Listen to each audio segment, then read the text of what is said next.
Good afternoon, everyone. Before we get started today, I'd like to invite our interpreter to please provide instructions for the public for Spanish interpretation and for participating in today's meeting. Thank you, Yvonne. Good afternoon, everybody. So this meeting will be interpreted from Spanish to English and from English to Spanish as needed. If you'd like to listen to the interpretation of any comments in Spanish into English, please click on the interpretation icon and choose English. Muy buenas tardes. Esta reunión será interpretada al español y al inglés según sea necesario. Para escuchar la interpretación, por favor, haga clic en el icono del globo que dice interpretación y seleccione el idioma español. También puede seleccionar Mute Original Audio para silenciar el audio original. Muchas gracias. Go ahead, Yvonne. Great. Thank you, Julie. On the screen, you'll see some general Zoom instructions. If you would like to speak during public comment, please use the raise hand function at the bottom of your screen. Looks like a little hand.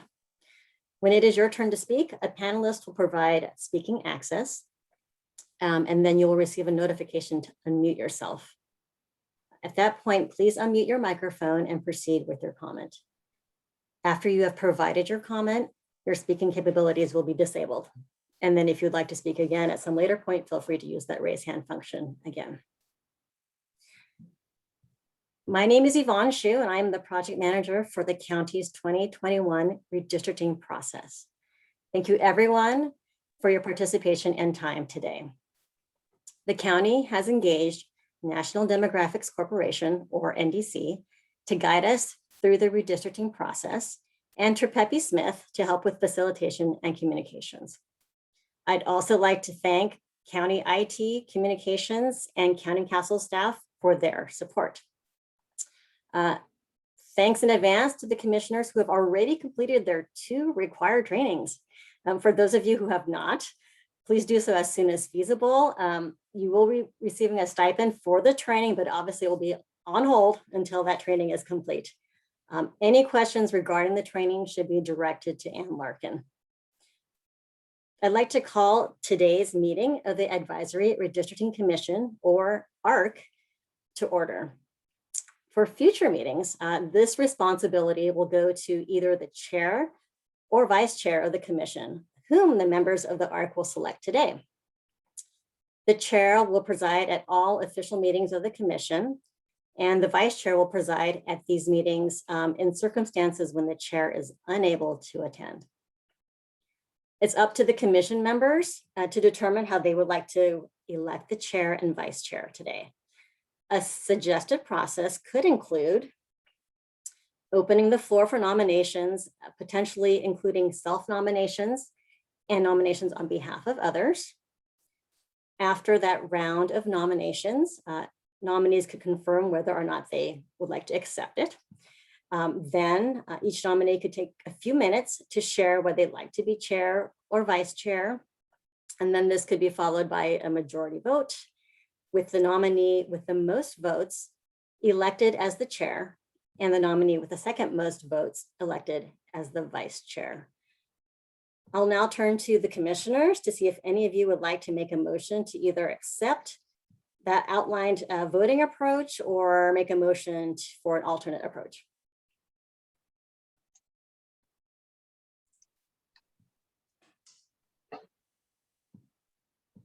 I would like to move that we accept the proposed process to nominate and elect chair and vice chair. Great. I would like to second that motion. Thank you, Cynthia and Chris. Okay, so let's open up that floor. Anyone, if there's anyone out there who'd like to either self-nominate or nominate someone else to be either the chair or vice chair, please go for it. I would like to nominate Ed Sheffield. Okay, thank you. I second that.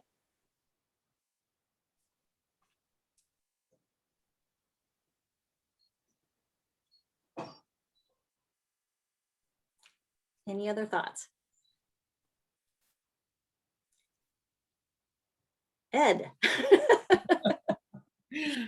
Do you accept the nomination? I will accept the nomination. Thank you. Wonderful. Thank you so much.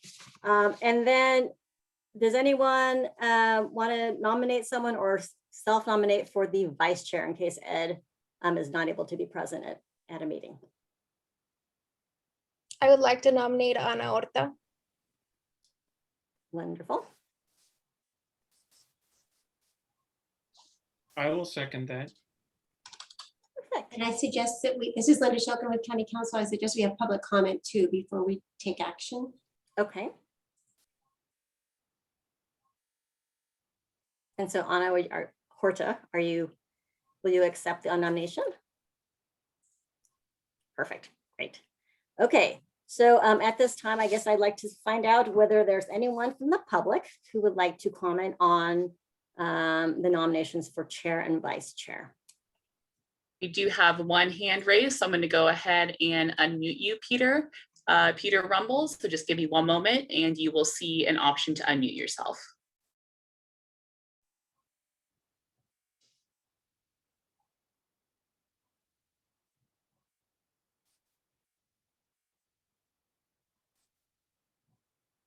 Hi, this is Peter. I'm no objection to the nominations at all. I'm just wondering if I got voted off the island since I'm not part of the committee here. Yeah, I think, well, you're supposed to be, Peter. So I think, Jonathan, if you wouldn't mind promoting Peter into the panelist side of the Zoom. Socorro is also a panelist and she's on the attendees list. Okay. Oh, there she is.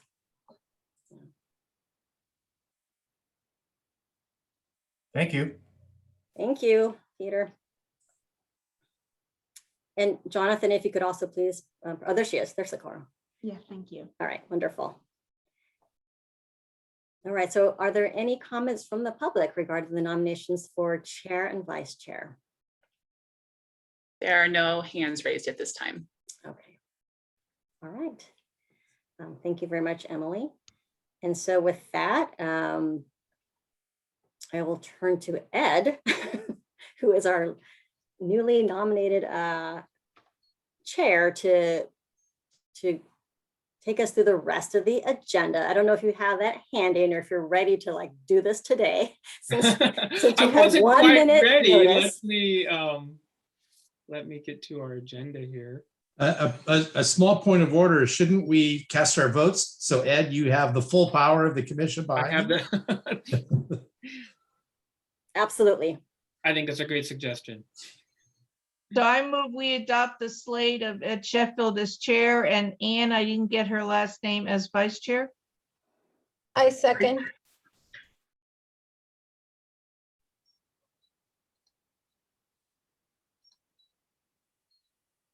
All right. Call for the vote, I guess. I guess somebody has to call for the vote. I think the secretary, whoever that is, the clerk. Yvonne, do you want to call for the vote or? All right, I'd like to call the vote for chair and vice chair. So for chair, Ed Sheffield. We can do it as one motion. Okay. And all in favor, say aye. Aye. Aye. Aye. All Motion. opposed? Yep. Any opposed? Hearing none. There you go. All right, I guess that's official. And I just pulled up the agenda, so we can move on to the next order of business, which is approval of the agenda. I move we approve the agenda. Everybody has a chance to look at it. I'll second it. This is Judy. All right, it has been moved by Chris and seconded by Judy for approval of the agenda. All in favor? I guess we could, how should we do this? Is it an official recorded vote? Should we have just a hands up, I guess, if you could raise your hand on the screen, if that works?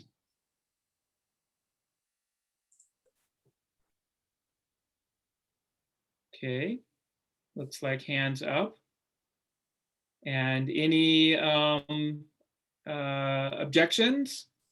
Guess you could lower your hands now. Any objections for approval of the agenda? All right, seeing no objections, we have approved the agenda. Moving on to item number 4, public comment on matters not on the agenda.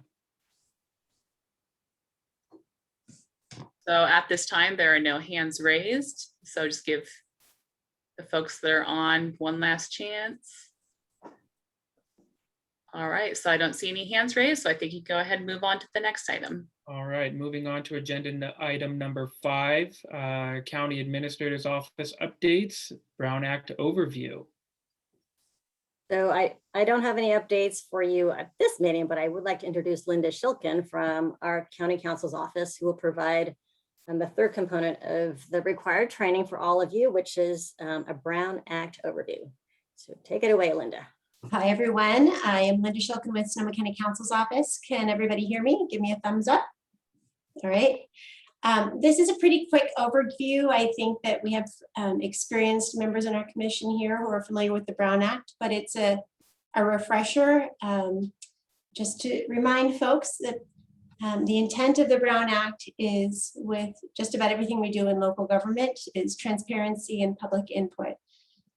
Government officials are elected by the people and govern on behalf of the people, and the people have to have access and be able to observe, monitor, and evaluate its government officials. So people don't always come to our meetings to tell us how amazing we are. They often come and talk to us about what they would like to see, what input they want, what changes they want to see, and it's really important that they be heard. So that is one of the fundamental aspects of the Brown Act. It was created by legislation in 1950s, and this is the heart of it. And the heart of it has not changed, that all meetings of a legislative body of a local agency shall be open and public, and all persons shall be permitted to attend any meeting. So that sounds easy enough, except when you dive into what is a meeting, what is a legislative body, and what is open and public, that starts to become less obvious. And that's why we have those trainings, to make sure that we don't have crosshairs and inadvertently have meetings behind closed doors when we didn't intend to. So what is a legislative body? It's very broadly defined. It's a commission, committee, board, or other body of a local agency, whether permanent or temporary, decision-making or advisory. It's how it's created. So if it's created by an ordinance, resolution, or formal action of the Board of Supervisors of another legislative body, then it doesn't matter if it's just temporary or advisory. This in and of itself becomes a legislative body that needs to have open and public meetings. When does the Brown Act apply? The picture here is what we think of generally of a public meeting, where everybody is sitting and listening to public comment. This is obviously a public meeting, but not all meetings are quite so obvious. So here's a pop quiz. The Board of Supervisors appoints 9 local committee members to the Climate Change Committee. The group is not paid. They don't have authority to take action. They're a group of local scientists, teachers, business professionals, and college students. They research, they meet with county staff, and they make recommendations to the board. Does the Brown Act apply? So here's your committee. And yes, it does apply. And so these good people who are helping our community with all of their research and getting together and thinking of ideas, how is this a violation of the law? And the reason is, you look at how it's created. It was created by another legislative body, by the Board of Supervisors. They appointed 9 folks to this meeting. So even though they're not paid to this committee, and even though they're not paid, even though they're advisory, it's really important that when they meet, that they get together, when they have a majority of them getting together, that the public has an opportunity to understand what's going to be on the agenda and has the ability to come and listen, observe, or present their own information so that there can be public input through this process. So in this room, No doubt they're doing good work, but it would be something that would need it to be ADA accessible. It would need to be able to have a forum where the members of the public could listen in and comment if a majority of them were meeting. And it looks like all 9 of them are here. So what is a meeting? A meeting means any congregation of a majority of members at the same time and location to hear, discuss, deliberate, or take action on any item within their area of what they do business in, whatever they're tasked with. It's also a majority of members shall not use a series of communications of any kind, directly or through intermediaries, to discuss, deliberate, or take action. So what does that mean exactly? Is this a meeting? Let's say these are 3 folks from the same 9-person climate change committee. Well, you only have 3 there. They look like they're at the beach, but are they talking about business? Are they talking with, if there's only 3 of them talking, then it's not a majority. You don't have 5 out of 9. But if they're texting with other folks on the committee and they have 5 or more, then you have a majority here.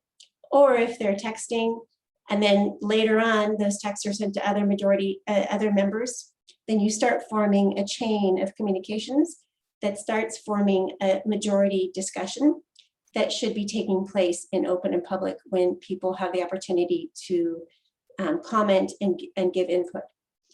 Or are they just happen to be 3 people who are on the same committee hanging out at the beach together and they're showing pictures of their puppies? That's fine. They're just hanging out and they're not even talking about business. That's okay. It's just to give you an example of what exactly is a meeting, and it's very fact dependent.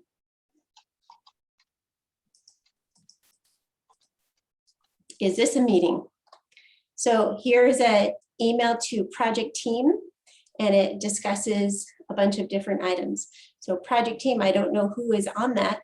If you have a group email that's being sent out to a majority of members on the committee, that also would be a meeting that should be taking place within the public forum where people can comment and give input.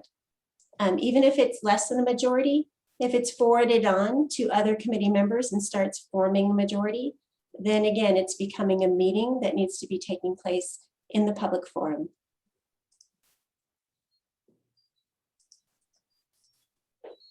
So these are serial meetings that we're discussing, where a majority of members, they shall not, outside of an open and public meeting, use a series of communications of any kind, whether they're texting or emailing or other forms of social media, directly or through intermediaries to discuss, deliberate, or take action on any item of business.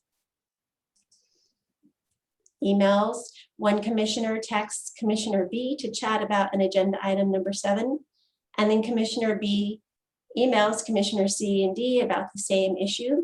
This is starting to form a serial meeting if a series of communication involves a quorum, a majority of the committee. And that should not be happening. That is starting to be a meeting that needs to take place in public. Or there's hub and spoke. If you have one person on the commission who is reaching out to other commissioners, just individually, but gathering input, trying to discuss what's coming up on the agenda or what they want to see on the agenda. This is something that is starting again to form a discussion with a majority of folks on the commission. And this is something that should be done when you're having a discussion with a majority. That needs to be done in an open and public meeting. What is not a serial meeting? Individual contacts between commissioners and staff, council or others, staff meeting with a commissioner to answer questions or provide information. But in those meetings, staff should not be asking and commissioners should not be answering questions about the positions of other commissioners. But it's totally fine to meet with staff or with less than a majority to discuss and share thoughts is fine. What is not a meeting? Attendance at social or ceremonial events where no business of the commission is discussed, and attending community forums and meetings of other government bodies. Also not a meeting, attendance at a public conference if commissioners do not discuss amongst themselves the business of their jurisdiction. So talk shop, don't talk shop. And social media, there's new law that I don't know if you are on Facebook, but if you are, even if you hit an icon like, if you're on another commissioner's Facebook page and there's a post that has something to do with the business of the commission, you should not be engaging in discussions on their social media sites. Not even this new statute goes so far as to say we shouldn't even be liking or disliking another commissioner's Facebook page if there is a post about work. Again, if they're posting about their latest vacation or some social event that has not to do with the business of the commission, then it's fine to comment on their Facebook page or whether other social media site. And so if we have a meeting, and then we have to make sure that we have an agenda posted. And the reason is members of the public should have notice in advance. What are they going to be talking about? What's going to be on the agenda? Do I want to spend my time to go and attend the meeting and comment on the meeting? So they should have notice with this agenda. It must be posted at least 72 hours in advance. And there has to be a brief description of the items of business, and it must be publicly accessible and distributed in advance to those who request copies. Items that are not on the agenda should not be discussed unless there is obviously with every agenda item, there needs to be a general public comment period where people, just like you saw today, where people can come and comment to the commission about items that they would normally have in their purview of what their scope of what their work is, but it's not necessarily on the agenda. So that's on every agenda should be a general public comment time. And in addition to that, every item that's listed on the agenda also needs to have a public comment period before there's a vote taken. So even at this training, even though there's no vote or discussion, it's fine to open it up to members of the public if anybody has questions, since this is a public meeting, and it's fine to have the public comment. It's important to have the public comment with anything that's on the agenda. For every agenda for a regular meeting, it must allow the members of the public to speak on any items of interest. Again, as long as it's within the area of the business of that commission.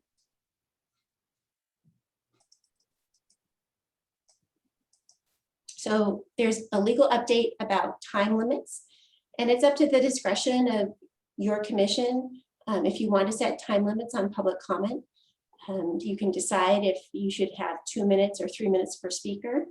But if you do, it's really important that you treat people equally. So you can't have people who come in, and if there's someone who's actually saying wonderful things about the commission and showering you with praise, you can't give them 4 minutes and then have someone who's being more critical, have them only have 2. So people have to have equal time regardless of what they are saying. Except if there's a translator needed, then there needs to be double the amount of time that other people get to make sure that other folks are getting the same amount of time and taking into account translation services.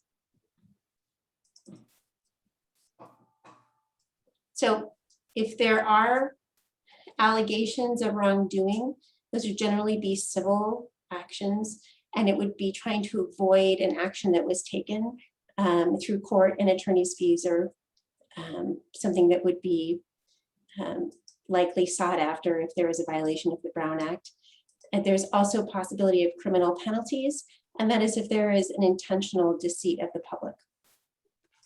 And I just put one slide in here about the Public Records Act, just to remind the commission that the Public Records Act is very broad in its scope.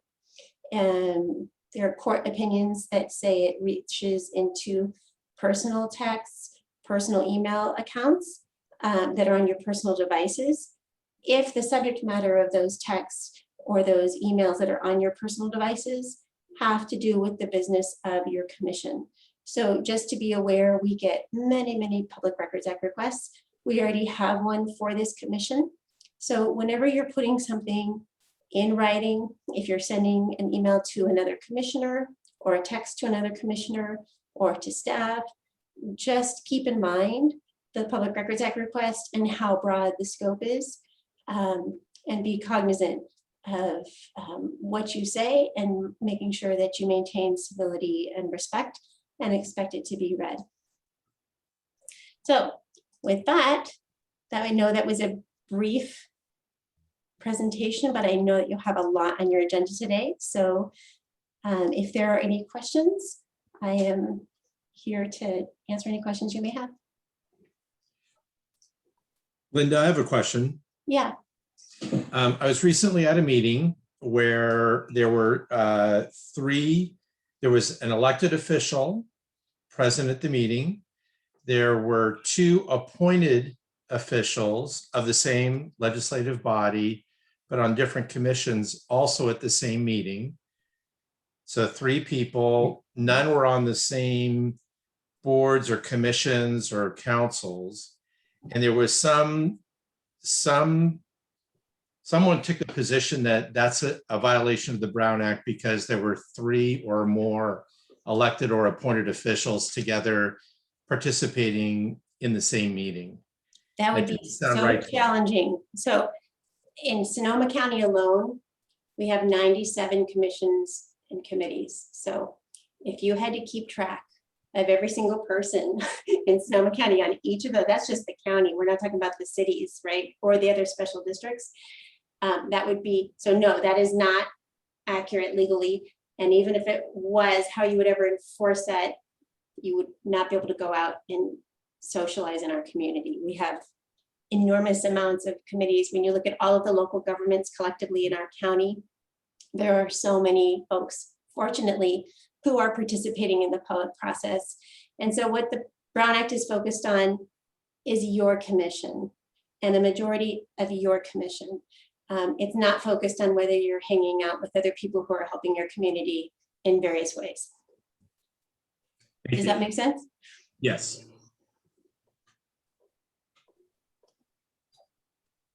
All right. Are there any questions from the public? There are no hands raised at this time. All right. Well, thank you all for your time and for your service and your important work. Thank you, Linda. Take care. All right, no questions from the public, no other questions from the commissioners. We will move on to agenda item number 6, redistricting overview presentation.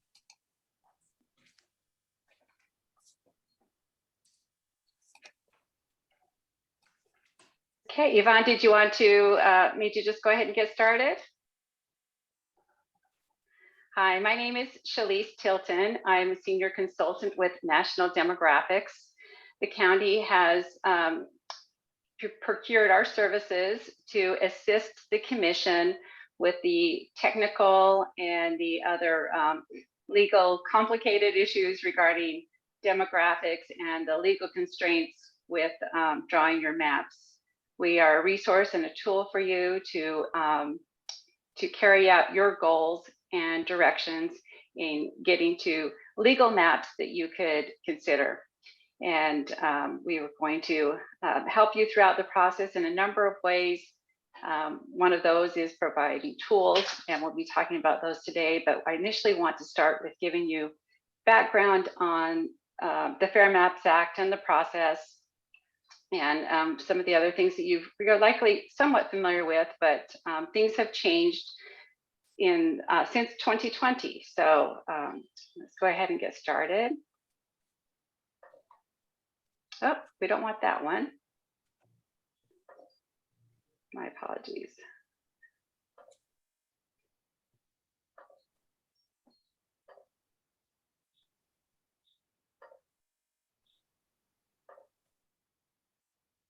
Okay, so NDC has been serving cities, counties, school districts, special districts for the last 40 years. since 2001, and 2001 is important because that's when the California Voting Rights Act was enacted. We've assisted over 368 jurisdictions with either districting or redistricting projects. Some of you, I think, were involved at either at the local level, either your city or school districts in the districting process.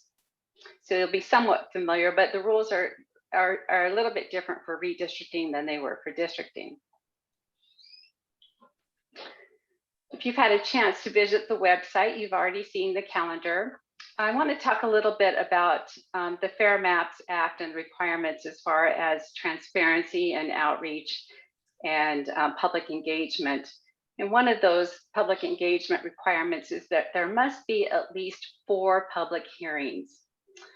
Because the county has chosen to have an advisory commission, the commission will be holding 2 of those official hearings for the county, and then the county will hold 2 official hearings in ultimately adopting the map.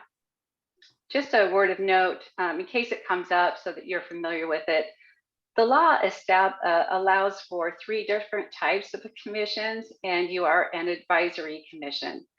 So unlike independent commission that actually does the entire process and selects a map, the advisory commission and a hybrid commission, which is somewhat different than advisory but similar, presents maps to the Board of Supervisors, and the Board of Supervisors ultimately adopts the map. So today is our first initial meeting, and then on July 26th, we'll be having another meeting that will look very similar to this. You'll know this presentation inside and out. It's meant to be repetitious because we'll have people who are joining and becoming aware of the process along the way.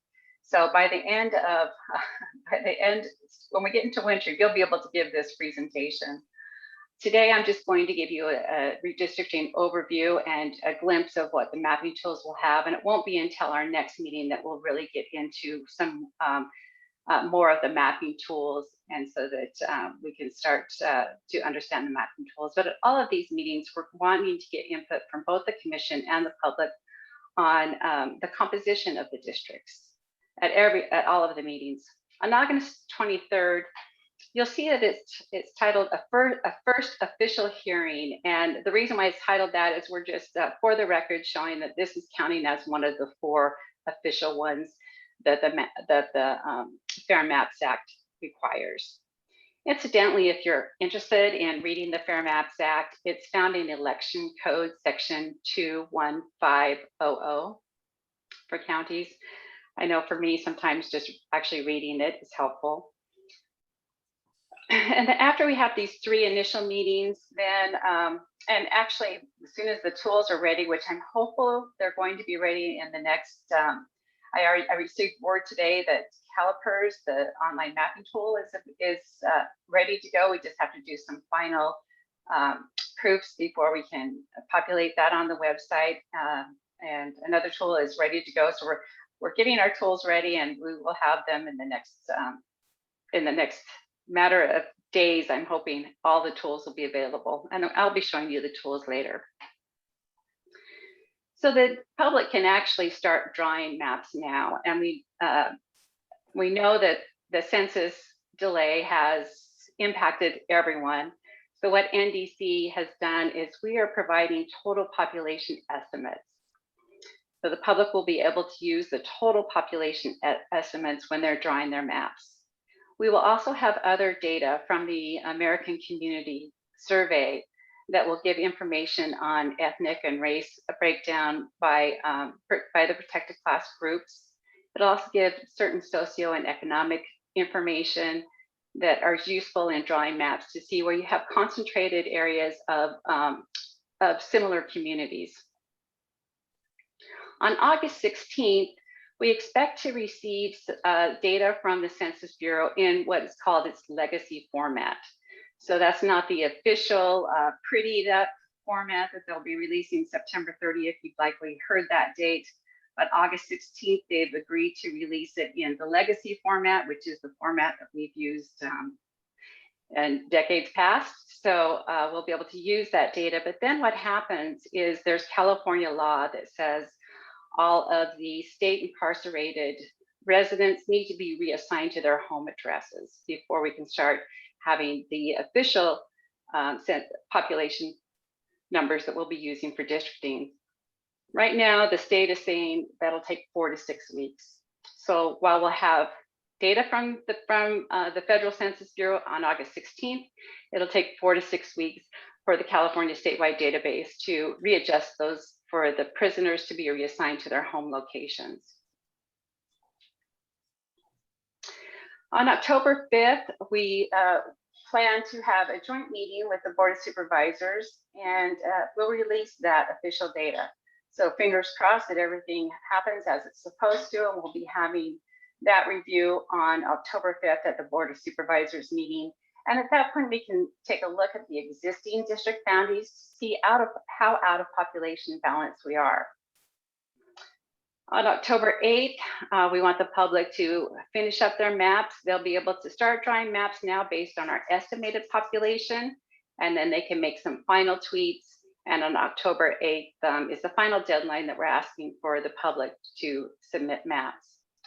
One thing that you should know about NDC and its process is that it's entirely transparent. So we are inviting the public to participate at the ground level as anyone else can. So no map is ever weeded out or screened. Every map that is submitted is professionally produced by NDC. So whether it's drawn on a paper napkin or through one of the sophisticated tools that we'll be showing you, each map is treated equally, and NDC prepares it so they all are in the same format. Each map will come with a set of demographic data that will show the total population balances, the total population by citizen voting age population, and it will show also the different breakdowns, the percentages of different socioeconomic categories for each map, for each district within each map. October 18th, we'll have all those maps all professionally produced and presented to the committee. And at that point, we'll be asking the committee to narrow it down to 3 to 5 focus maps. So sometimes we'll get maybe 20, 30, 40 maps, but it's a process that we've done for many, many hundreds of clients where we're able to get you to get the maps narrowed down to 3 or 5 ones that you want to focus on. What you should know is that, say we did get 30 maps, all 30 maps would still remain in consideration until the final map is adopted. What we encourage the commission to do is to identify 3 to 5 focus maps so that the public can begin to focus their comments on those maps and they aren't all over the place, especially if there's a map or two that the commission has decided to set aside. We don't want the public focusing on those maps when there's focus maps that the commission is leaning toward. So we'll have some workshops to talk about those focus maps, get input from the public, what they'd like to see changed about those focus maps. And then on November 2nd, there will be, actually, I misspoke. The commission is only going to hold one of the official 4 meetings, and then the second official hearing is going to be held by the Board of Supervisors. They'll review the focus maps. They'll provide a direction. Sometimes they'll say, we want to tweak this border, or maybe we like, the way these 2 districts are in map A, and the way the other 3, 4, and 5 districts are in another map, and we can combine maps. We'll be looking for all types of directions from the Board of Supervisors from your focus maps. On November 16th, the Board of Supervisors will have its 3rd official hearing to identify the preferred maps and provide direction. And then on December 7th is the official hearing to adopt the map, likely by ordinance. It looks like SB 594 that would allow to adopt by resolution has been stalled. So we're not so sure that's going to be passed. It's looking like it's dead for now. So probably need to adopt by ordinance, and then have a second reading of ordinance just in time for the statutory deadline to adopt on December 15th. You can see this is a very compact schedule. And again, we're finding ourselves in situations where we're having to just meet every deadline, similar to when we did districting process to meet the legal guidelines. We're now doing the same thing because of the delayed census. We normally would have had all of our information by April, be well into maps by now, but unfortunately that's not the case. I want to talk about redistricting rules and goals. Before I get into this chart, I do want to mention the California Voting Rights Act, because you will hear that a lot. Many of the folks within the county were involved, if their school districts or their cities, on CVRA, the California Voting Rights Act districting. So many of the cities were challenged and had to change from their at-large systems to their by-district systems. And that was typically under threat of litigation under the CVRA. Well, actually, the CVRA deals only with the election system. So it does not provide rules for drawing maps. And so you'll hear a lot, many members of the public use the term CVRA, and I just wanted to explain that the CVRA deals with election systems. So whether election systems that may impair the ability of a protected class to elect residents of their, or to elect their preferred candidates. So I just wanted to mention that the guiding rules for redistricting is the Fair Maps Act. And I mentioned for counties, it's found under election code 21500. That's the center column here, and I'll be talking about that. But we do need to be mindful there are also federal laws. Federal laws require we have equal population, and we must use the census data. We also must abide by California's rule that the state prisoners be relocated to their home addresses. So once we get those numbers, we'll be using that equal population. There's been much discussion about undercounts with the census. And while that's unfortunate, we still must use those state provided population numbers. So we don't have a lot of leeway in what numbers we can choose for as far as the equal population rules. And we also must draw our boundaries so that they abide by Federal Voting Rights Act.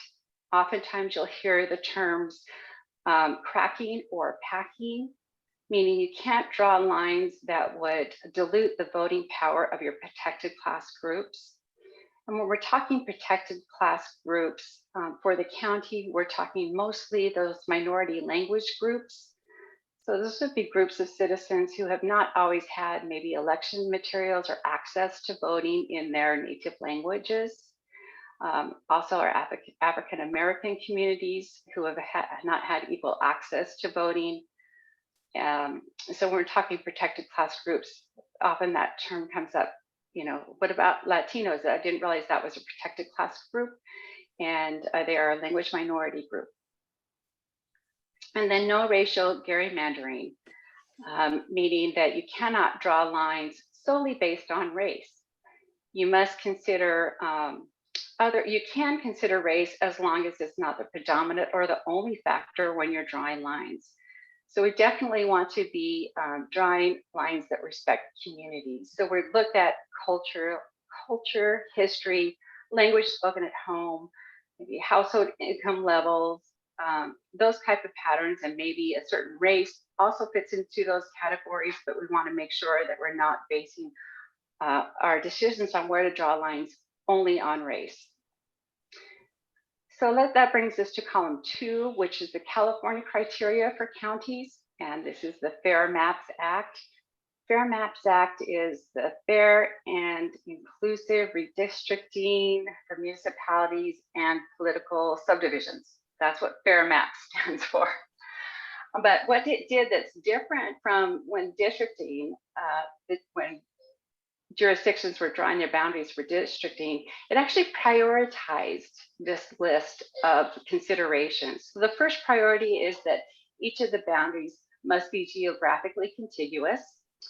So just one solid line boundary around a district, and you can't have districts that meet solely at corners. So picture of figure 8. And if you said this is my district 1, well, that would not comply because that district is drawn together only at corners. So geographically contiguous.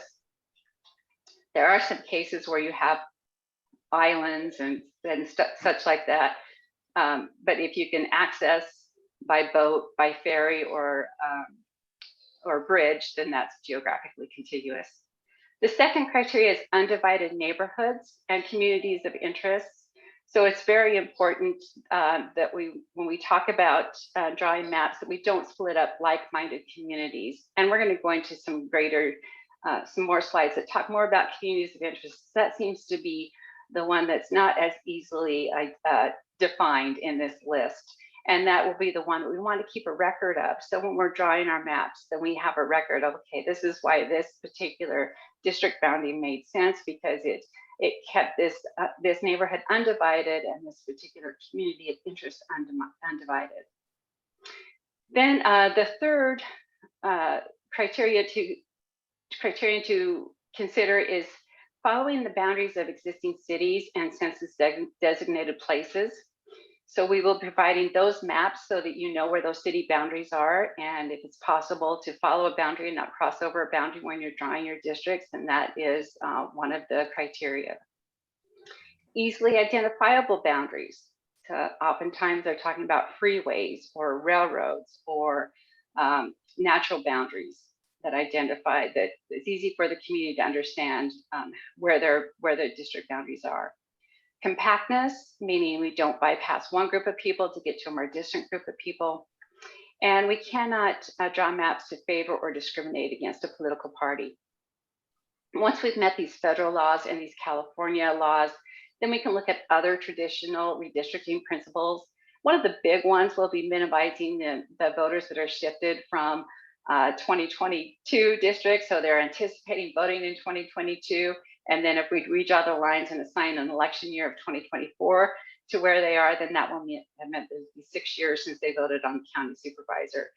So we're trying to minimize the amount of voters that are shifted into different election years. If it's possible to meet all the criteria and to avoid head-to-head competitions between incumbents, we like to do that because we want the voters to decide who has earned re-election and not a demographer's pen. So if we can avoid pairing incumbents in a district, then we present those options. It's possible to look at future population growth, but only within a certain percentage. When we're talking equal population, you can have a deviation between the least populated district and the greatest population district of 10%, and it is presumptively constitutional. So we want to make sure that we have near equal population within no more than a 10% range of the ideal between the smallest and the largest district. So if you know there's an area that is having future growth, maybe you underpopulated, 3 or 4%, if possible. And then we want to preserve, if it makes sense, to preserve the core of existing districts, if that makes sense for this commission. So when we talk about defining neighborhoods, which is the second criteria, and this would be the primary purpose of these hearings, these initial hearings, is to ask, what is your neighborhood? And then because all of this has to translate to a map, we want to know what the geographical boundaries of that neighborhoods are. So what we're looking for is for people to actually define their neighborhoods, give us the dividing lines, tell us about highways or major roads, or maybe there's a major shopping center that a certain neighborhood all uses, or areas around parks or schools or other neighborhood landmarks. So when we're getting public testimony, this is what we're really trying to hear from. And so when people say, it doesn't make sense that my neighborhood is aligned with this one, well, what is your neighborhood boundary? And what is the boundary of the other neighborhood that you think doesn't go or does go with yours? And then when we don't hear the public testimony, we can always turn to planning records. Some cities have defined neighborhoods. Sometimes we use planning zoning records or other similar documents that can be helpful in defining what neighborhoods are. And then beyond neighborhoods, we want to hear about, what are some other communities of interest. So sometimes it's not just a neighborhood, but there are certain communities that share similar social or economic interests.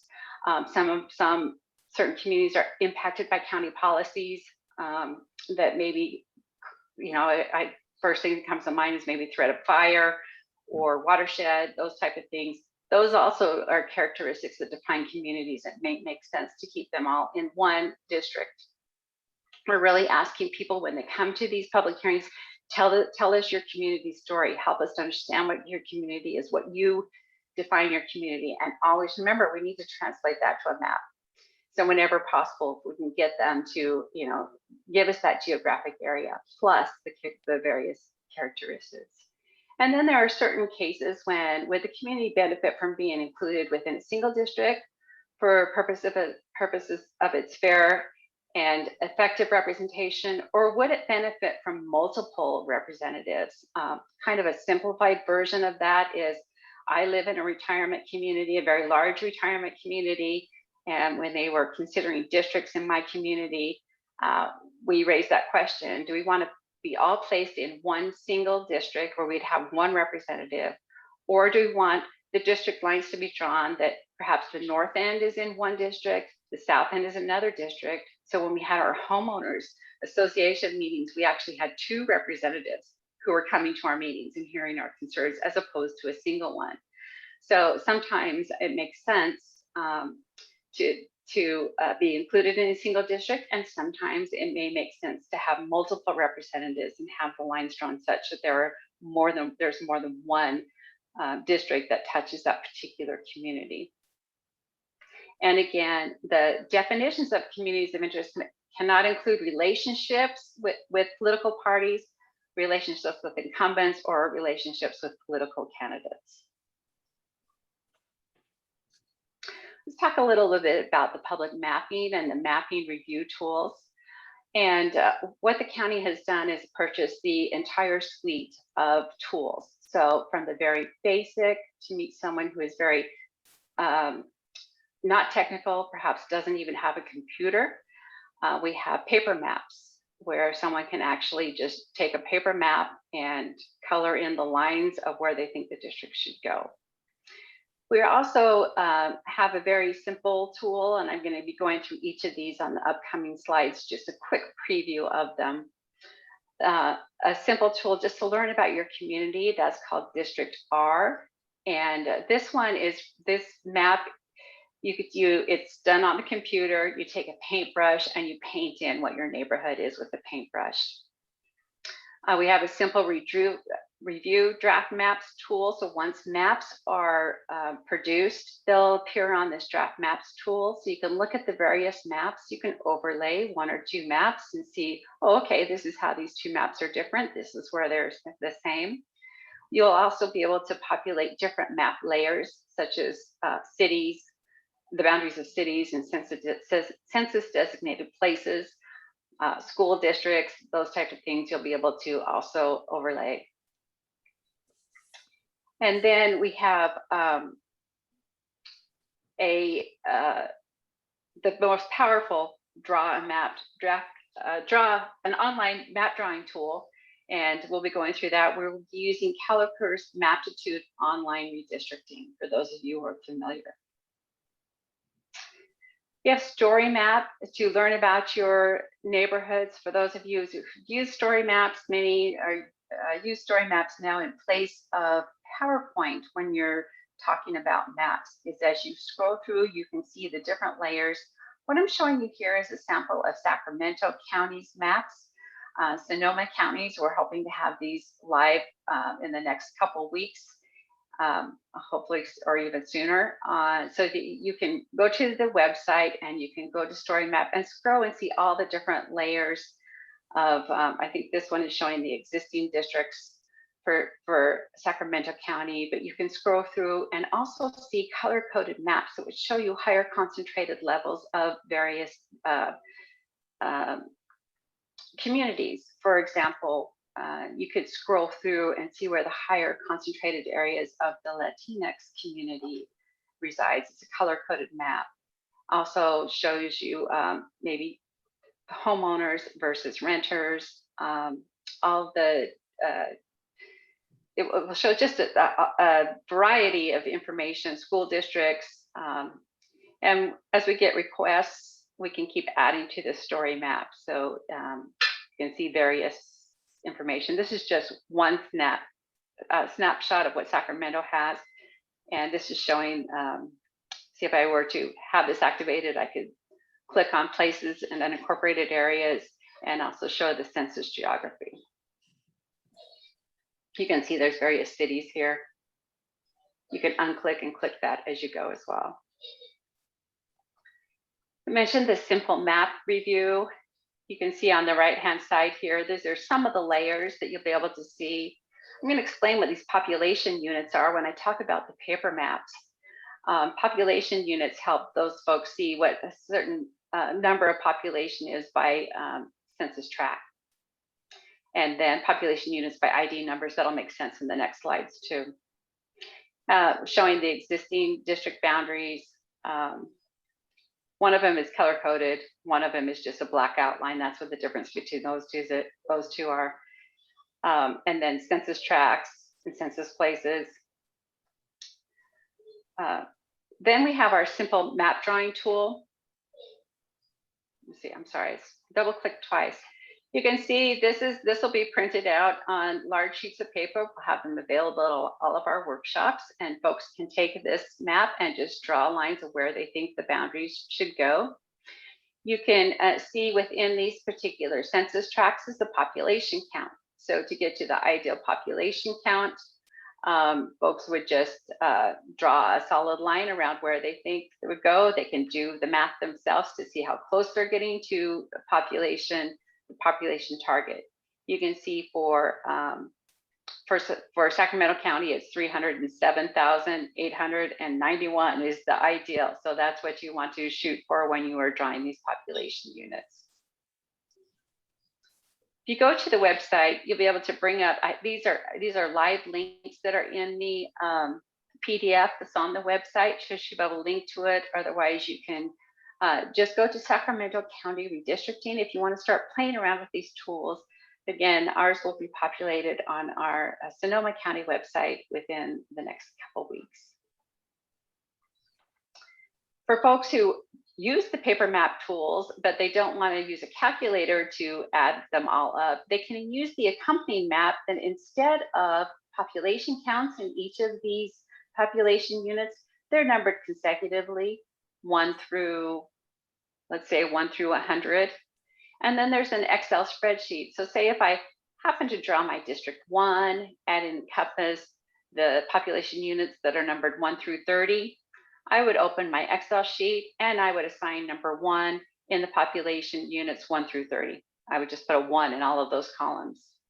Then I would bring up another sheet, another tab on my Excel sheet, and it would show me how I'm doing with population counts. And it would show me the citizen voting age population. I want to take a minute and just explain why citizen voting age population is important. So citizen voting age population are residents who are 18 years of age and citizens. So they are eligible to vote.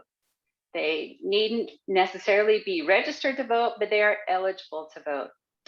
The reason why this category is important is because when folks are looking at the voting power of your protected class groups, they'll look at the citizen voting age population data.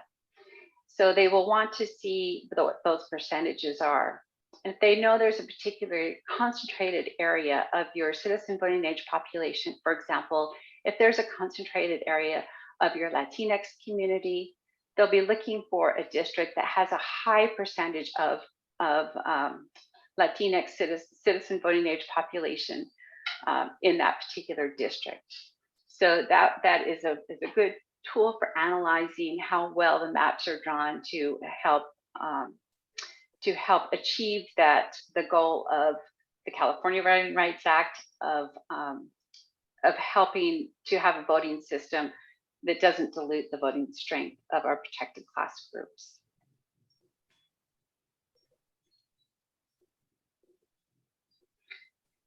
I mentioned District R. This is a tool, this is the paintbrush tool. So you activate the paintbrush here and then you'll be able to draw.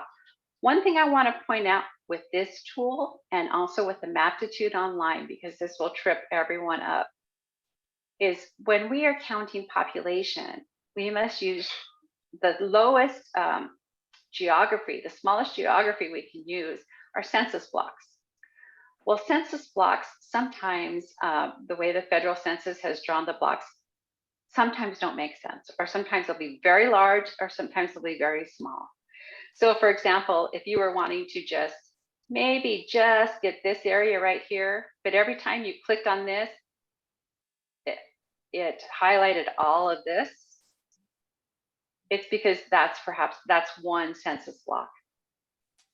So when you're drawing, you're painting over here and you just want this section and your paintbrush all of a sudden highlights another bigger section, that's what's happening. It will only, we have to use census block groups so we can ensure the integrity of the population count. So when you get frustrated because you don't want to cross over a street and your tool is drawing on the other side of a street, it's because that census block is crossed over the street. Census blocks usually follow streets, but not always. So I just give you that heads up when you're drawing, because some are saying mine doesn't work right because I just want this area and it keeps coloring in other areas that I don't want. So that's just a helpful tip to keep in mind, is that we're using census block population counts. And then we have calipers, which is it's a common tool used by demographers, and NDC is the only provider with a version available for the public to use to draw maps. And it has 6 language options: English, Spanish, Portuguese, Vietnamese, Mandarin, and Korean. You can go to the Sacramento County site, start drawing a map and playing around with it. If you've used other similar tools, it's more intuitive than it was 10 years ago. But there is a quick start guide and a little video to help you in understanding how to draw the maps. And what's great about this tool is as you populate, it will give you the demographic data showing how your districts are coming out as far as how close they are to the ideal population, what the citizen voting age population is for each of the districts, and it will give you other demographic data as well. As far as outreach, the Fair Maps Act also has a component that requires a great deal of outreach, and it's aimed towards, they want particular outreach efforts to media organizations that serve the underrepresented and the minority language communities in particular, and those media outlets, or those media outlets that serve the county in general. So the county has hired Tri-Peppy Smith, which is fabulous. We love it when we're working with clients that have hired Tri-Peppy Smith for public engagement. Because it's very important that we also mandated that we document all the public outreach. And we are also required to reach out to known civic organizations and communities. So throughout the process, you'll be called upon to submit names of organizations that you think would be interested in the process that we could reach out to, and so that we can make sure that they are involved, that they get the regular updates, and that they get on our lists of outreach. We also have the website up, sonomacounty.ca.gov/redistricting. I can go there, and the format is just like one long page. You can keep scrolling down and you can see all the tools that I just spoke about. All the text is there for them, and you'll see a line that says they will soon be available. So as soon as they are available, those links will be activated and we can start using them. At the next meeting, we'll go into more detail on how to use them. So we have a very robust social media campaign that's already underway to get the word out, as well as we're hitting county newsletters, having this redistricting be part of the regular county update. And there is a particular redistricting email that's been established at redistricting2021@sonoma-county.org. So it's a good idea when you start to get to get inquiries from members of the public, to refer them to the website. It has a frequently asked questions section, and that has some very good information. And at the very bottom, there's some resources that I think are very worthwhile for take some time and look at. Explain the redistricting process. These are put out by MALDEF, by LULAC, NAACP, the Asian Americans Advancing Justice Leagues. They have some great information to help the public understand the redistricting process. And then for email, your attorney talked about the Public Records Act. So it's a good idea when you get information, get something that is sent to you, that you forwarded on to the Redistricting 2021 at sonoma-county.org. This is also going to be the email where folks can submit maps. One good thing about submitting maps, as I said, someone can use their own maps. They can draw it on a napkin. They can take the existing districts and just kind of sketch new lines for them, or they can use any of our tools. You can take a picture of it with your cell phone and submit it. So we're trying to make it as easy as possible for the public to participate. We want the public to participate. We want to hear from them, and we want the commission to help facilitate that outreach to the public. So, any ideas for engaging the public? I'm here listening. We have several members from the Trey Pepe Smith team also here, ready to hear your input. And that concludes my presentation. And at this point, I'll be happy to answer any questions, or I don't know if Trey Pepe, if you want to, at this point, explain some of the efforts that you've been already undertaking. Yeah, so I could just go ahead and go over that real quick. So as Shalise mentioned, we are embarking on a number of avenues for communicating with the public. So of course, social media, you'll see as we move forward in this process that you'll see on average about one social media post about redistricting go out every single week, ultimately driving people back to the resources on the website.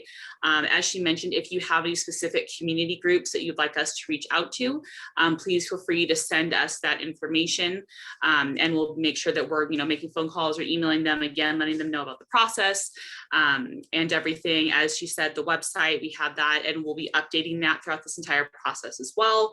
And then of course, we'll be doing media outreach, reaching out to the different press releases and everything like that, reaching out, letting people know about the public hearings and everything that are coming up and ways to participate in the process. So I know that was really quick, just a quick overview. And so I think if you have any technical questions, so Lisa will be able to answer those, but if you have any questions related to outreach, I'm happy to answer those as well. And I see we have some hands raised from the panelist side, and then we can also open it up for attendees after. But Yvonne, shall we just go ahead and take some questions from our commissioners? Do you want to go ahead and facilitate that? Or would you like me to? Whichever's. Yeah, you go. Why don't you go ahead, Shalise? That's fine. Thanks. Okay. So we have, I see that Peter Rumpel, you have some questions, and okay. Thanks. I think these are pretty quick questions. One for you, Shalise, and one for you, Emily. And Shalise, thank you for such a thorough presentation and introduction to the process. Really appreciate it. The question for you, there was a slide talking about incumbents, and I just want to make sure that I'm not doing anything incorrect.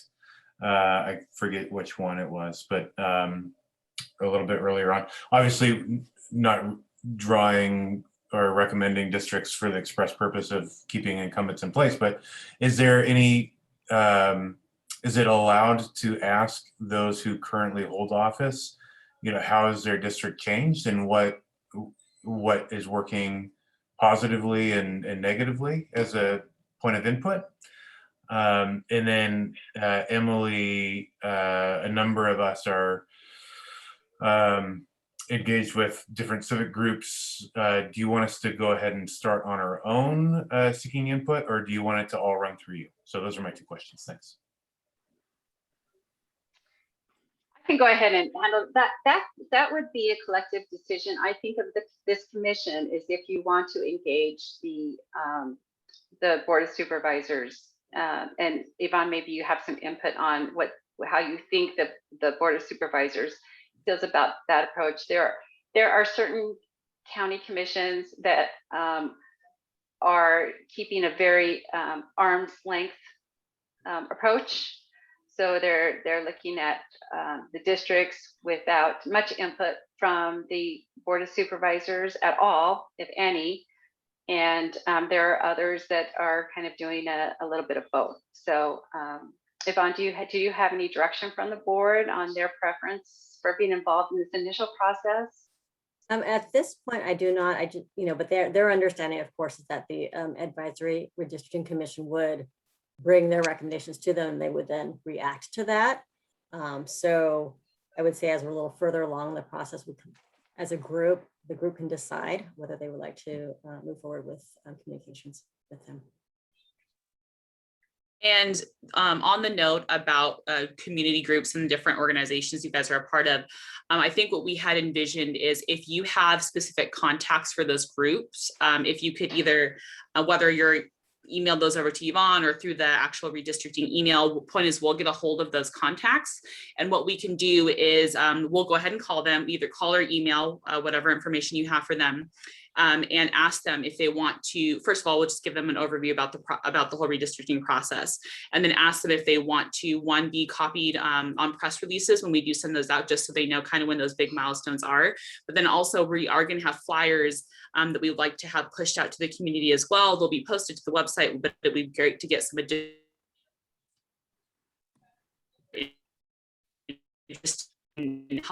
that we would coordinate on that with them as well. And of course, sharing the social media content. That's always helpful. And then we have Karen Weeks' question. Hi, yes, it's respect to the maps. Will we be getting an email when the maps are available? Yes. Or should we, okay, so we don't need to just keep checking back on the website. We will let you know when the Okay. mapping tools are available. Mm-hmm. Great, thank you. Yes, thank you. And Elizabeth Acosta. Hi, thank you. Really good presentation. You answered a lot of my questions. I kept writing questions and I kept crossing them off because you got to that before before you got to the end. I did want to ask about the outreach, and you sort of answered my question. So I was just wondering if it's possible to give us some sense of some of the strategies maybe that potentially we could consider as we're looking at suggesting contacts or agencies. I know sometimes identifying trusted community partners is going to be critical in reaching communities that are typically underrepresented. And so I'm just curious, how creative do we want to get around outreach? I think certainly people they have an interest in participating and drawing a map, but the first challenge is making sure they even know this is going on. So, so just some thoughts maybe from Emily or Shalise around some of the potential strategies or efforts that you've done in the past.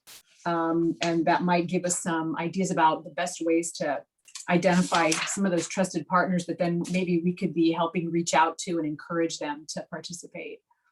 So, so I can go ahead and jump in here. So one thing that I do just want to point out from the beginning is we do currently have a set scope of work with the county. And I know there is maybe some leeway in that, but just kind of understanding that as of right now, we are working within those parameters. So if there are anything outside of that, then of course that would have to go through an approval process. So just something to keep in mind. However, I will say the tactics that we currently have are very conducive to being able to then partner with community groups to then amplify those messages. And so again, I think the core things that we're really doing that because it's so easy to be shared is website content, social media, press releases, and flyers. And again, those flyers, whether they're posted digitally or printed out and put on counters. The main thing for us is being able to get that contact information for those community groups so we can work with them to see what distribution channels do they have and how can we then partner with them to kind of feed them that content. So it's no work for them, except maybe they just reshare a post, or print out flyers that we provide them. So we're trying to make this as easy as a process as possible, but then also make it so that we can work with as many community groups as possible as well. Terrific, thank you. I would just also add, Elizabeth, that, you know, the county recently went through the whole census outreach. And so our communications team has a group already of community organizations that were, I believe, vetted and kind of, you know, stood up as kind of trusted partners to get that message out. So we are planning to use some of those same organizations to get the message out about redistricting. Thank you. Anna Horta.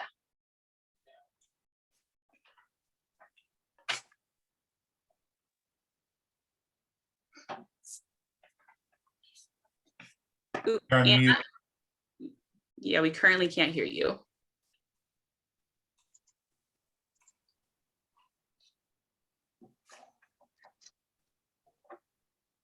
Still cannot hear you, Anna.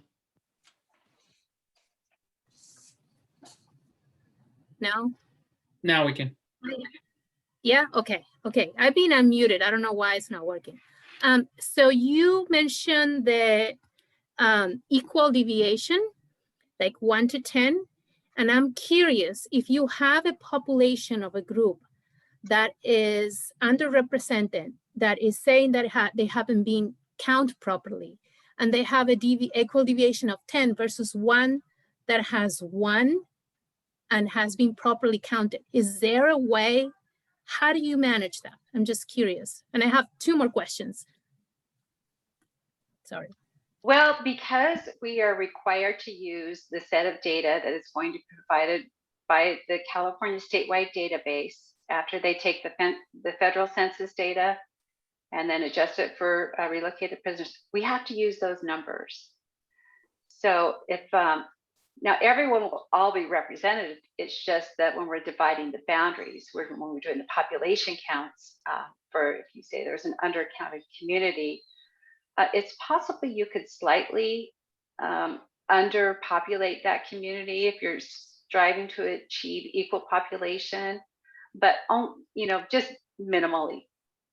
You know, you want to, because you're talking all 5 districts, you need to be within that deviation. So we say, you know, target for 4 or 5% from the ideal, and don't go past that. I was just wondering whether they would treat it equally, even if they, but you know, if they have one that has 1 and another one that has 10, it's quite a difference right there, whether they're being treated equally or not. Okay. And then in terms of the layers, you mentioned some of the layers. I'm curious, can you layer natural disasters like the different fires we have had in Sonoma County? Can you put that on the layers when you're drawing maps? Is that an option? If a map exists, if the county has such a map, we could do that. I'm not sure that such a map exists. Yvonne, do you know? It's possible that either Permanent Sonoma or Ag and Open Space may have one, but I don't know for sure at this point. Then the last one is, how are people gonna make sure that their map is submitted? How is the public gonna know? Are they gonna get like an email saying your map has been submitted, we got this information? How are they gonna know? That's the last one, sorry. Yeah, we'll get confirmation that we received their map, and then they can watch for it. It will be shown on the website after it's produced. And then let's see, Karen Weeks, you had a question? Yes, sorry, I have another question, and it goes back to Elizabeth's question about the trusted partners, and wondered if you could send us a list of those that you've already vetted as partners, so that if there's somebody or some organization that's missing, we can pass that on to you. Sure, I can send those list of organizations. Thank you. And Cynthia Murray. Yes, I see on one of the dates I'm going to be in vacation, and it's the August date. So I'm wondering if you need to poll to make sure, since August is popular for vacation, or any of those dates, to make sure we have a quorum?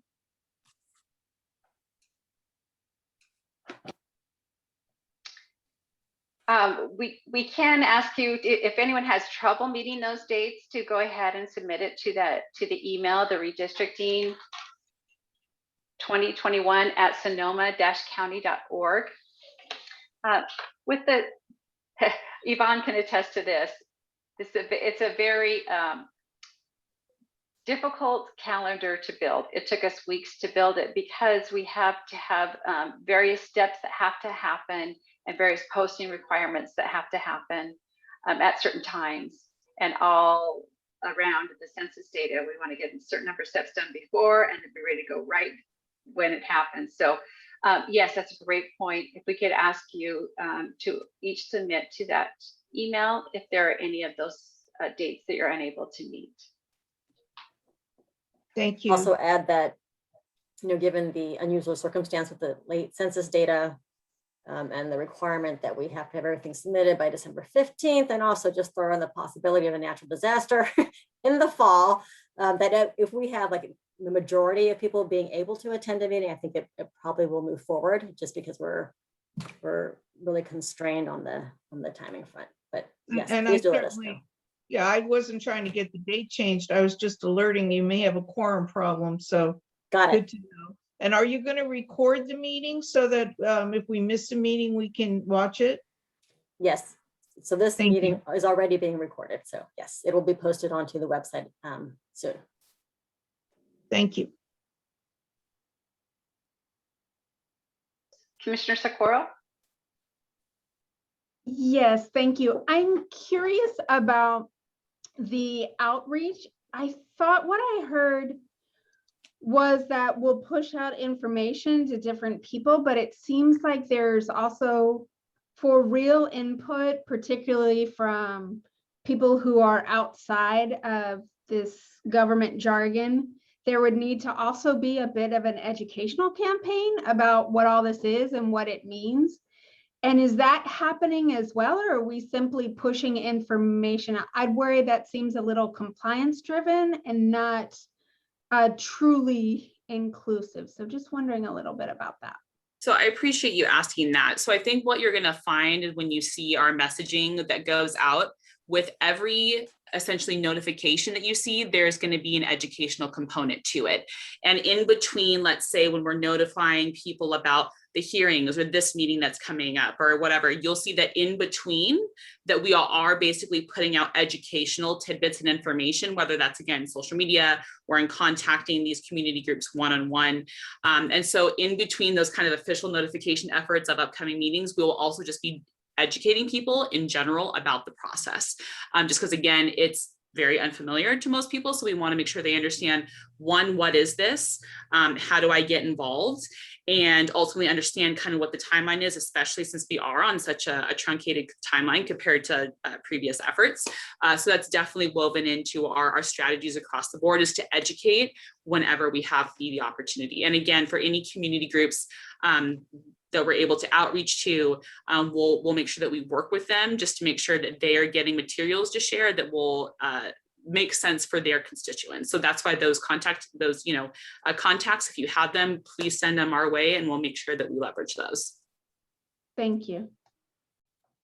I have a point of order, just real quick. I'm just doing a time check here. And this meeting's, the agenda is until 5:30. Should we seek to extend the meeting? I don't know how we do that. Is that a procedural thing for this type of, are we that formal or are we informal about keeping this meeting going? There still are, looks like a few questions and quite a bit more on the agenda. I would say, honestly, if people have flexibility in their schedules to extend a little bit and Ed, you want to propose that, then we can go ahead and do that. Okay, so we're just looking for a motion to extend the meeting perhaps till 6. Just a suggestion. So moved. Second. All right, moved and seconded. Well, just because, unless there are any objections, I guess, so we don't have to mess up our hands in queue here. Speak out if you have an objection. All right, let's continue the meeting. Okay, and Judy Herrerias James. Thank you.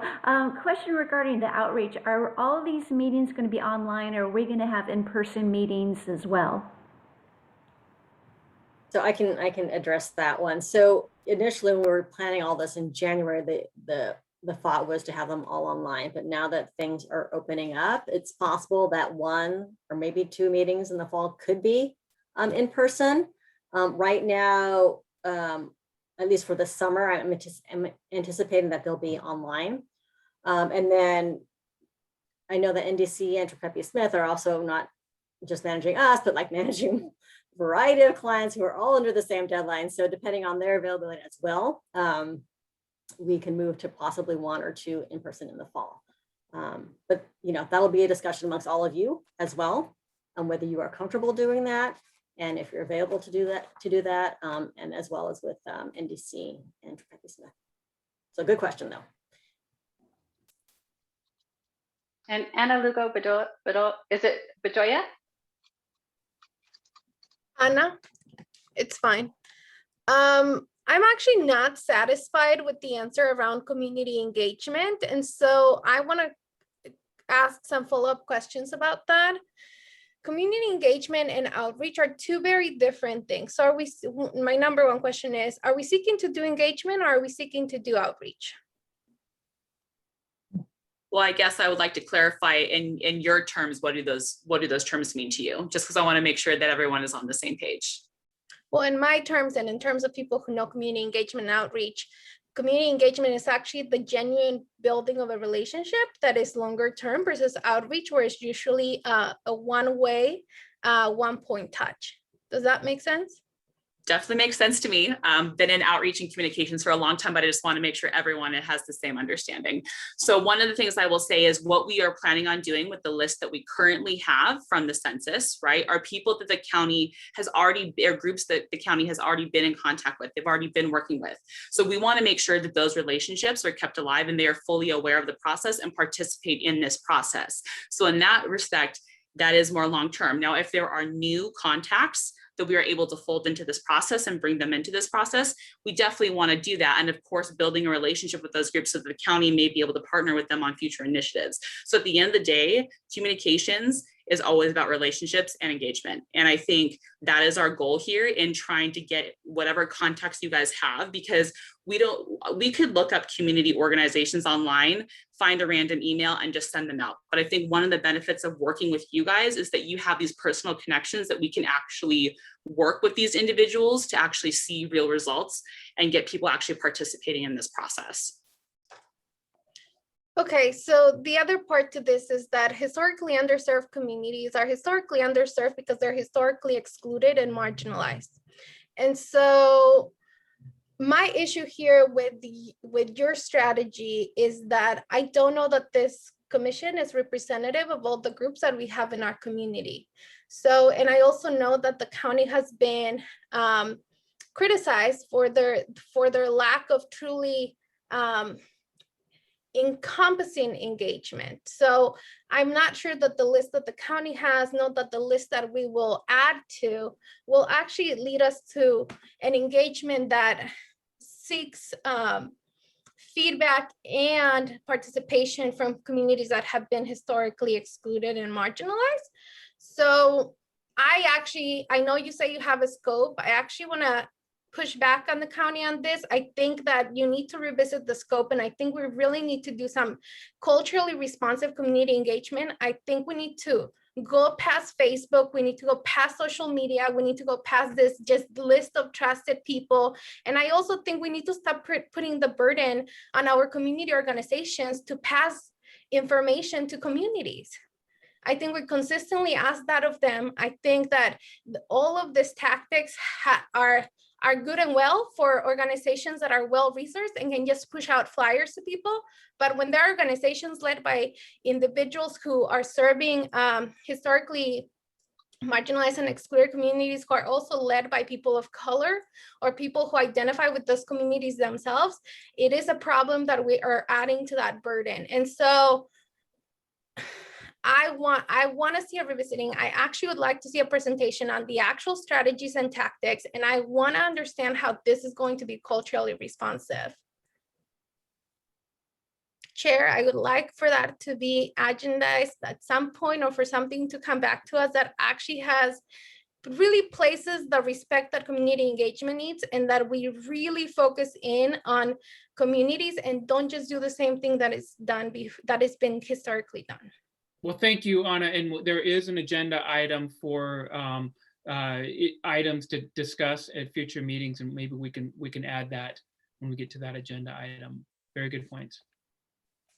I do have another question, but I know Elizabeth also has her hand up, so I'm just gonna ask it real quick. I'm so appreciative,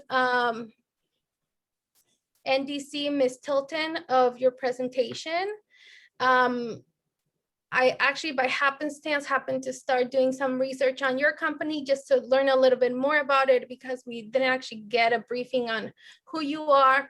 And I started to see some articles that are a little bit controversial on your practices. And so I just want to give you an opportunity to tell us how it is that you will ensure that we are not further marginalizing and excluding populations, and how do you create an equity-driven process in your practices?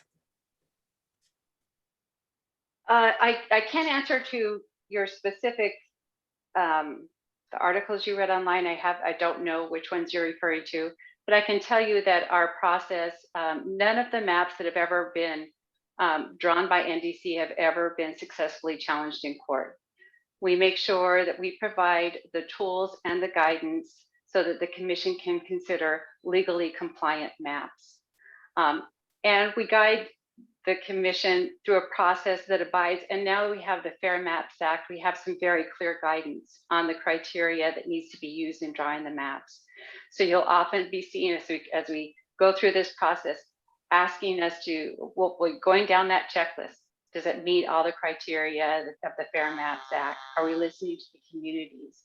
We really want to hear from the communities and the communities of interest, but make sure we don't divide those communities, and that we keep those, help to protect the voting strength of those underrepresented communities and the lower turnout communities. So it's a completely 100% transparent process. We want to hear from the public. We want the public to draw maps. That's the most powerful voice that, in my experience, that the public can make in this process is actually draw maps and submit them so that we can start talking about them. We don't do what some other companies do. We don't weed out those maps. We always produce those maps, and even maps that are submitted that are maybe not population balanced or not contiguous, to still produce the maps. And then we will point out this map in its present state could not be adopted because it's not legally compliant. However, if the commission likes the map, and we do like to still get those maps because they tell a story about the community. We also like to get partial maps. So we'll have partial maps that are submitted, and that tells a story about, hey, this is what they think their community of interest is. On the flip side, if we see a map that we think that divides a protected class community or dilutes the voting strength of our underrepresented community, we'll point that out as well. That we will say if this particular map we have concerns about, and if the commission liked this map, we would suggest some revisions that would help to keep those neighborhoods undivided. I hope that answers your questions. I guess what that brings up for me is that while we have, for example, the Latinx community who makes up almost 30% of the population, we do have smaller communities have smaller populations where data usually gets erased for them just because they're such a small group. The Black and African community is an example of that. And so while we may not have, high percentages of community members who identify as Black or African American, we do, and there may be pockets where they reside. And so I want to make sure that, I guess I really want to understand from you how you drive an equity-driven process, being that communities of color especially have been excluded from this process. A lot of the time don't have the means to sue the county and whomever created the maps, right? And so that we are being truly responsive and intentional about not erasing communities in the process. And so in a world where our participation is limited to about 5 meetings, I want to understand, and I want you to explain to our community how it is that you're going to keep that in mind and how it is that you're going to be intentional. The best way to do that is to get those geographical boundaries of those areas that you just spoke of. And then when we're drawing the maps, we look to those boundaries and make sure that we draw the maps that don't divide those communities. So that's the best way to keep those communities together, to strengthen their voice, is that so they are in a single district and have more voting power. So I kudos to the county for purchasing the entire suite of mapping tools, from the basic paper maps to the District R is a really good one that addresses just what you're speaking of, because you may know that your particular areas where those communities reside that are not necessarily reflected on a map, on the demographic data that I have. And we want to hear that from you. We want to hear that from the communities, and encourage you, draw that neighborhood and submit it. So okay, this is an important neighborhood that we want to make sure is respected when the maps are drawn. So just, for the sake of time, we can set on, I think I have a sense of what it is that you're looking for, and we have the agenda item for proposed agenda topics for upcoming meetings. Perhaps we can place this as a priority agenda item, but I'm looking at the time. We've extended the meeting until 6. We still have another question, hoping that we can continue this discussion when we do have it on the agenda. Thank you, And Elizabeth Acosta. Yeah, my question could just be part of that agenda item, the upcoming around maybe getting a little more detail and a presentation on outreach. I'd be really interested in what languages we're looking at, making sure we have these materials available.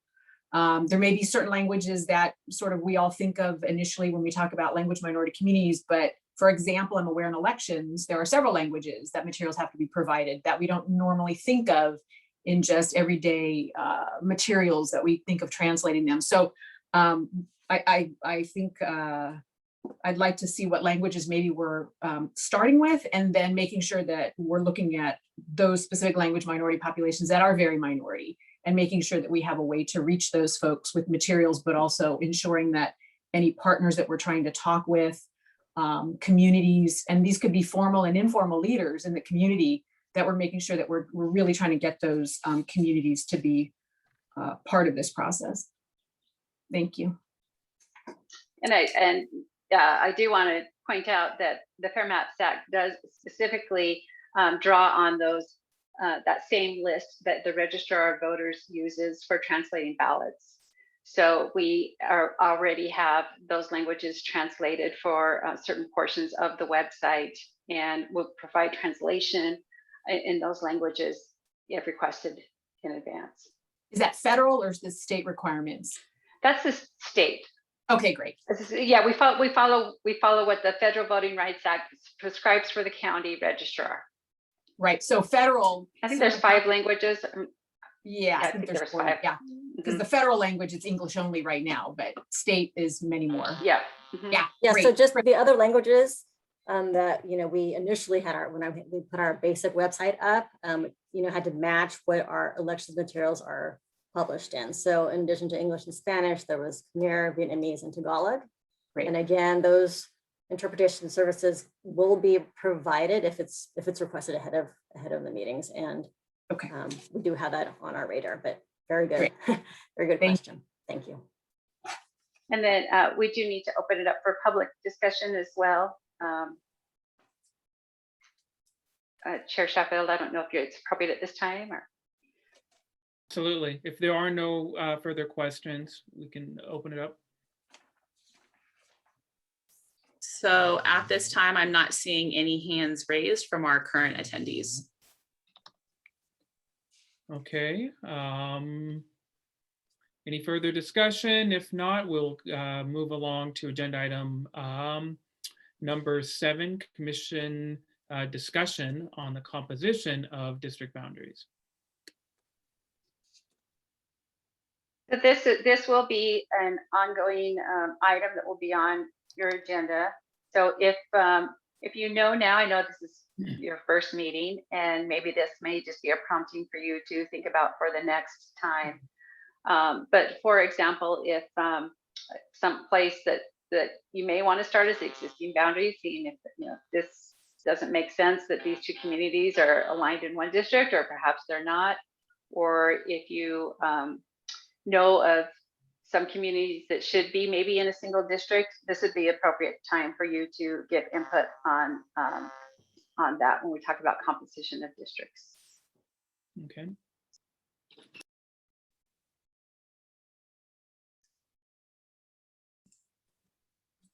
We do have. Chris has a question. Okay. Chris Moore. Thank you, Chair. I have a comment on this topic, and I live in Rohnert Park, and for those of you that may or may not know, Rohnert Park is divided into two supervisorial districts, and the majority of Rohnert Park falls in one district. I would estimate 80%.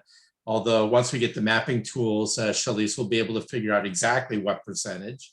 But a smaller portion falls in a different district. And I do have reservations, and in speaking to a number of the constituents here within Rohnert Park, there's some concern about balance or representation, whether it's really maximized having Rohnert Park kind of splitting two different districts. So I just wanted to raise that as an issue that I'm looking forward to us as a commission, discussing. I would like to see Rohnert Park be contained within a single supervisorial district, and that aligns with the majority of constituents I've spoken with here in the city. Thank you. That type of feedback is very helpful and what we're looking for in this portion of the agenda. And we have it's like Jeff or Krepke. Yeah, just the two that off the top of my head that I've been thinking about is one, having the entire coastline of the county represented by one person. I think that should be split up in some way, shape, or form. I know in the past District 4 reached over at one point, so that the interests of everybody on the coast is not solely being represented by one individual. And then the other thing that struck me as unusual in reviewing the districts was that 4 of the supervisorial districts are about 30% or less incorporated municipalities, with the exception of, and then conversely, you look at District 3, and it's almost entirely a district that is incorporated within a city. I'm of the opinion that the more diverse interest an individual has, the more compromise and the better the easier it is to move forward. So that's something I think that should be visited.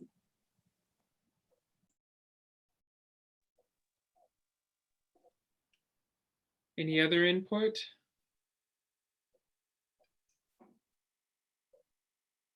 Discussion?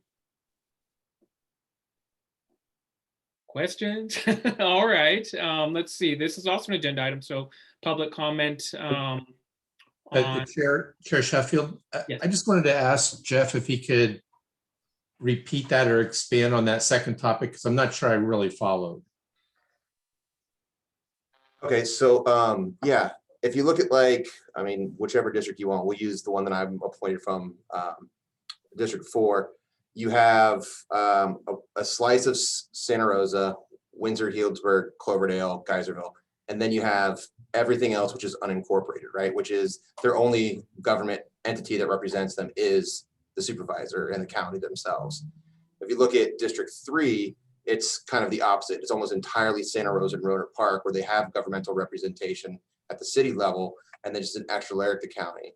So I think if you were to expand 3 into, I don't know, whichever way, I don't know the maps, I don't want to make a suggestion right now, but into a more unincorporated area, you'd have a more diverse community to pull from, which in my opinion is better for the decision-making process of the board of supervisors. That's very helpful. Thanks.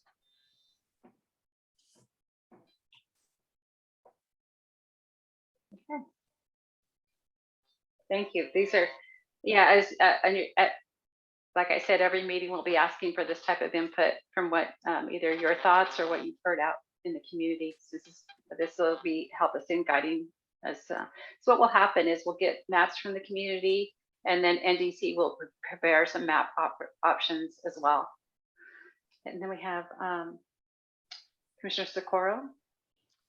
Yeah, following that question, and I don't know that I caught everything you were saying in your presentation, but when we have the maps, will we be able to see the disaggregated demographic data of the unincorporated areas? Following Jeff's comment that unincorporated areas do have a lack of municipal structure to help them in many of the things that have to get done, whether it be an emergency or day-to-day services, and understanding by district the demographic makeup of the unincorporated areas along these district boundaries would be very important to me in how I think about representing our communities. Yes. Mm-hmm. We will have that data for both the incorporated and unincorporated areas. Now, for some of the more sparsely populated areas, some of those block groups are very large.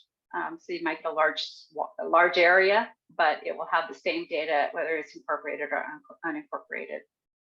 And there would be a demarcation of incorporated and unincorporated. So the city municipalities would lie on top? We will have an overlay of the cities and the census designated places. And typically the census blocks would follow those boundaries as well. So yes, you'd be able to see those layers if you chose to activate them.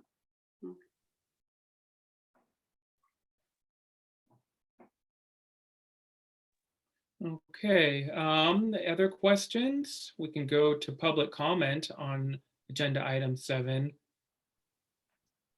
And I am still not seeing any hands raised at this time. Okay. Speak now. We're moving on to agenda item number 8.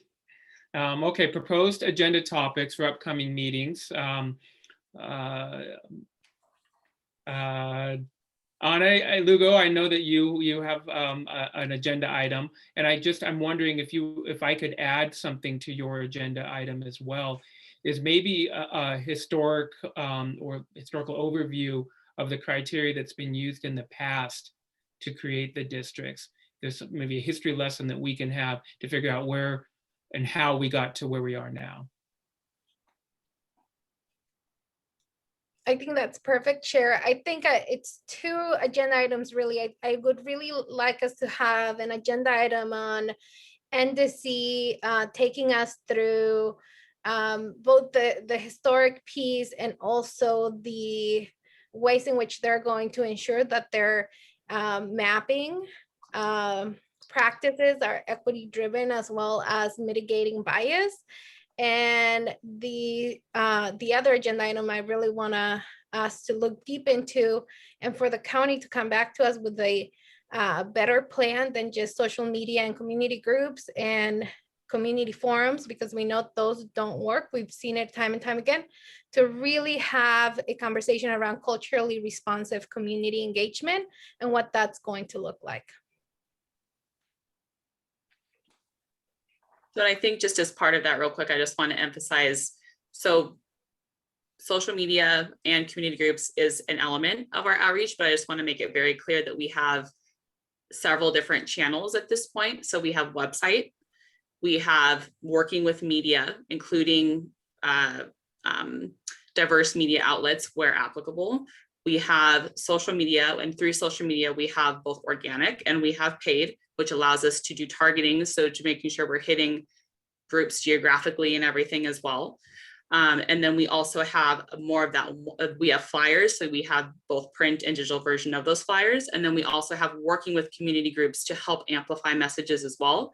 So again, that's just a quick overview, but I'm happy to work with the county. And Yvonne, if you want to jump in and say anything, feel free. But I just want to emphasize right now, that's just a quick overview of the main channels, but there's a lot of flexibility within those channels and how we use those channels. So I just want to make that clear. And Chair Sheffield, if I could offer this, I know that Commissioner Lugo mentioned that the commission was not provided with specific information on NDC. And if I could ask that our proposal that has great detail on our public engagement, empowerment, and education process, as well as our background, if that be provided to the commissioners, and then perhaps that would alleviate having a particular spending agenda time on that and spend more time on hearing about communities of interest and start working towards understanding and using the mapping tools. And then if that would, we could use that as a starting place. Absolutely. I think that sounds great. Okay. Now I see some nods from commissioners. Yeah. Okay. Looks like Cynthia has a hand raised. Yes, thank you. So are we going to get some at least preliminary numbers about what the change in population is, so that we can start to think about what needs to be adjusted? Because I would imagine we've added, but we also lost. I know Sonoma County is one of the few counties that has had an exodus of people out of the county, and I'm not sure how much of that was captured in the census, but for my thinking, it would really help. Am I working on, adjusting for 2,000 people, 10,000 people? It just would be great if you had some ballpark numbers to start to put your head around. Yes, we will providing what NDC estimated total populations, and we're hoping they will be close to the total population. We base those estimates on a number of things. One of those is the American Community Survey that is conducted by the Census Bureau. It reaches about 1 in every 14 households every 5 years. And so we use those numbers, and we also adjust for known housing, for just, I once reviewed the methodology and thought, I think I know less now, but it's a very complicated process that we come to our estimated population totals. And we will have that so that you have a starting place of what we think, where some of the districts have grown and perhaps some of the districts have lost. Thank you. Okay, circling back to Ana Lugo. Ms. Sultan, maybe you just said that this, are we talking about school districts? Because I know that districts have data on students who have actually left the county. So that may be a good way to measure and understand what Ms. Murray was talking about around exodus and who has left and what that looks like. And then the second thing, Chair, I'd just like to emphasize, I really want to focus on how the county and Tripepi, I just want to make sure I'm saying that right, are measuring cultural responsiveness and accounting for that.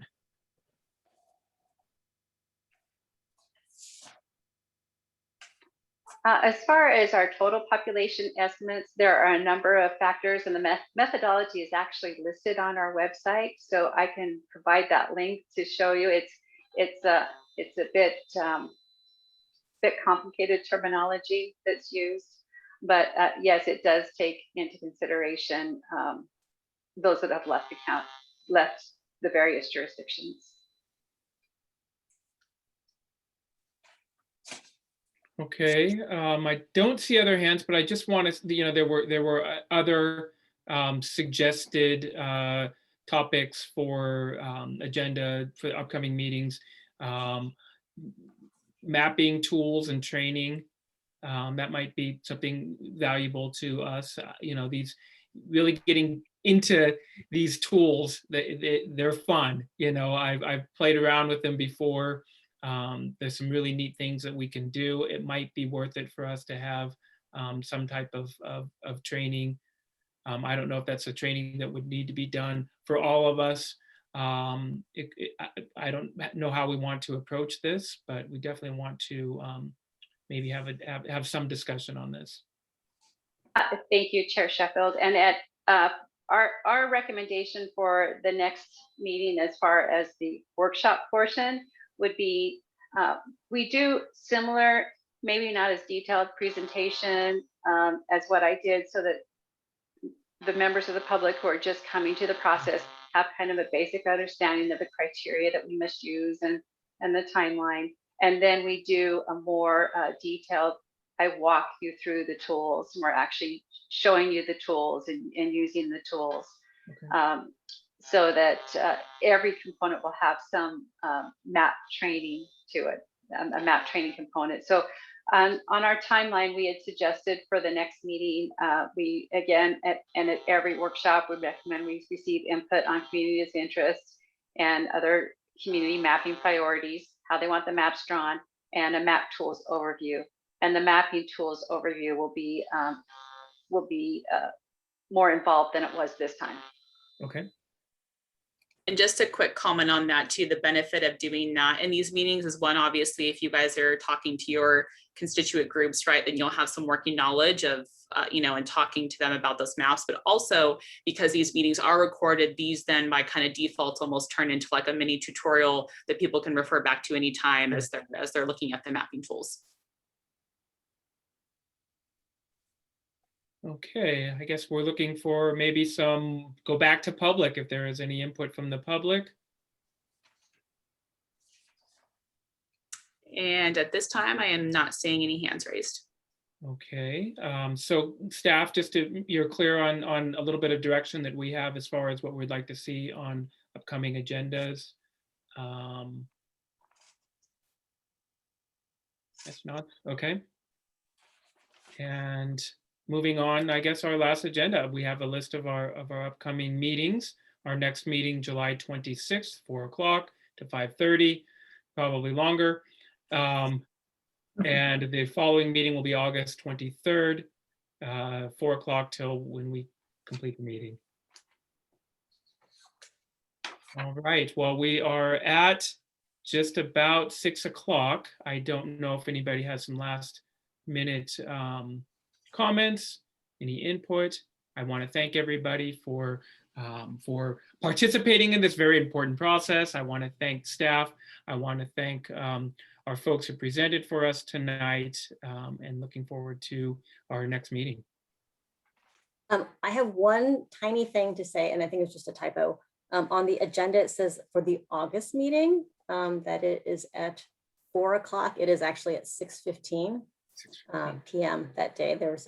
It's part of the requirements that one of the meetings is held after 6 p.m. So that is the one.